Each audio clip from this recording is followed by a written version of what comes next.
اعوذ باللہ من الشیطان الرجیم بسم اللہ الرحمن الرحیم وَمَن تَطَوَّعَ خَيْرًا فَهُوَ خَيْرٌ لَهُ، پھر جو اپنی طرف سے نیکی زیادہ کرے تو وہ اس کے لیے بہتر ہے۔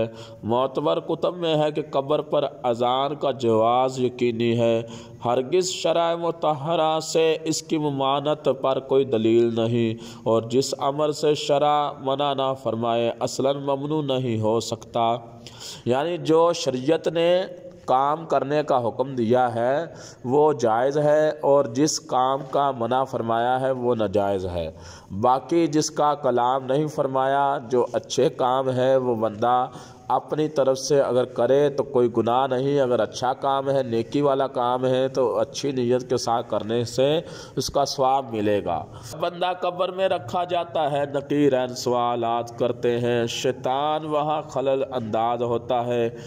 بعض لوگ کہتے ہیں کہ نہیں، قبر میں کیسے شیطان دخل ڈال سکتا ہے، حالانکہ یہ امام ترمذی بیان کر رہے ہیں کہ جب مردے سے سوال ہوتا ہے کہ تیرا رب کون ہے، شیطان اس پر ظاہر ہوتا ہے اور اپنی طرف اشارہ کرتا ہے کہ میں تیرا رب ہوں، اس لیے حکم آیا یہ مسجد کے جواب میں ثابت قدم رہنے کی دعا کریں۔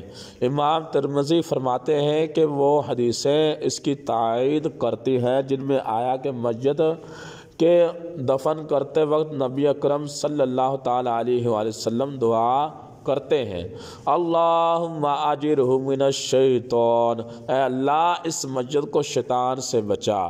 تو پتہ چلا کہ شیطان جو ہے وہ قبر میں دخل انداز ہوتا ہے۔ صحیح حدیثوں سے ثابت ہے کہ اذان سے شیطان دفع ہو جاتا ہے۔ حضور اقدس صلی اللہ تعالی علیہ وآلہ وسلم فرماتے ہیں کہ جب مؤذن اذان کہتا ہے شیطان پیٹھ پھیر کر پیچھے سے ڈالتا ہوا بھاگتا ہے۔ اور صحیح مسلم کی حدیث ہے، جابر رضی اللہ تعالیٰ سے واضح ہے کہ اذان سے شیطان 36 میل تک بھاگ جاتا ہے۔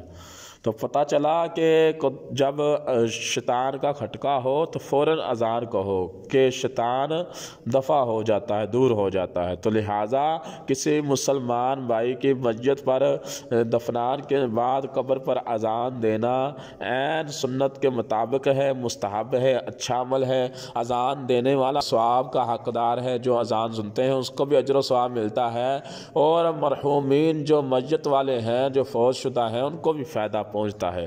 نہ جانے یہ لوگوں کو کیا ہو گیا جو کہتے ہیں کہ قبر پر اذان دینا کہاں لکھا ہے، کون سی حدیث میں لکھا ہے۔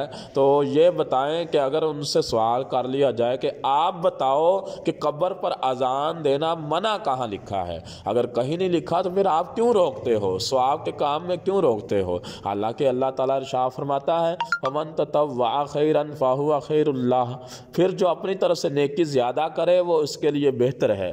اور ایک حدیث پاک سنیے کہ جب حضرت سعد بن معاذ رضی اللہ تعالیٰ عنہ دفن ہو چکے اور قبر درست کر دی گئی تو نبی اکرم صلی اللہ تعالیٰ علیہ وآلہ وسلم اور ساتھ صحابہ کرام بھی دیر تک سبحان اللہ سبحان اللہ اور پھر اللہ اکبر کہتے رہے۔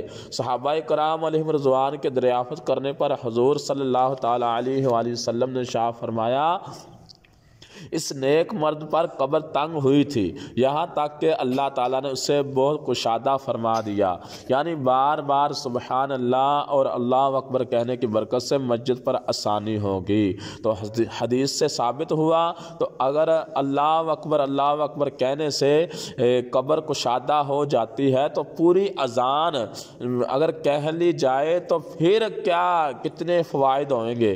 اور کسی کو اگر کوئی مسئلہ ہے تو وہ اپنا مسئلہ درست کر لے۔ یہ دیکھ لے مشکوٰۃ شریف میں بھی یہ حدیث پاک موجود ہے، بخاری شریف میں بھی ہے، مسلم شریف میں بھی ہے، ترمذی میں بھی ہے، نسائی میں ہے، ابو داؤد شریف میں بھی یہ حدیث پاک لکھی ہے، اور یہ اچھا کام ہے اذان دینا۔